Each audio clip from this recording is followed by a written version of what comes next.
नमस्कार किसान भाइयों, Z D news YouTube channel में आपका स्वागत है।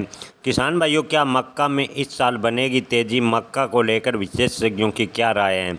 किसान भाइयों, हाल ही के वर्षों में भारत में पेट्रोल में इथेनॉल और ब्लेंडिंग बढ़ाने पर जोर दिया जा रहा है, जिसके चलते शुगर केन और मक्का दोनों ही एथनॉल उत्पादन के लिए बड़े पैमाने पर इस्तेमाल किए जा रहे हैं। भारतीय कृषि अनुसंधान संस्थान ICAR के विशेषज्ञों के अनुसार इस साल मक्का की कुल पैदावार 50 मिलियन टन रहेगी, जिससे करीब 10 से 12 मिलियन टन एथनॉल के लिए इस्तेमाल मक्का होगा।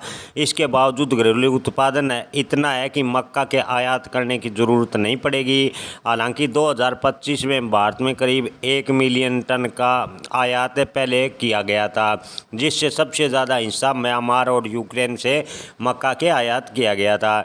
लेकिन किसान भाइयों, हाल फिलहाल की बात करें तो अमेरिका के मक्का को भारत सरकार ने आयात पर रोक लगा दी है। भारत अमेरिका मक्का इसलिए भी नहीं आयात कर रहा क्योंकि उसका बड़ा हिस्सा जेनेटिकली मॉडिफाइड यानी GM होता है। भारत में फिलहाल केवल GM कॉटन की खेती को अनुमति मिली है, जबकि GM बैंगन और सरसों अभी शोध के चरण में है। विशेषज्ञों का मानना है कि GM के मक्का के आयात से अगर फूड चेन हो गया तो सेहत पर बेहद ही खराब असर पड़ेगा।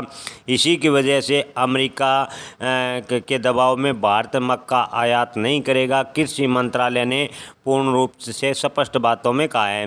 किसान भाइयों, मक्का के उत्पादन की बात करें तो 50 मिलियन टन मक्का का उत्पादन हुआ है। ऐसे में मक्का के भाव में तेजी बढ़ी की संभावनाएं कम नज़र आ रही है।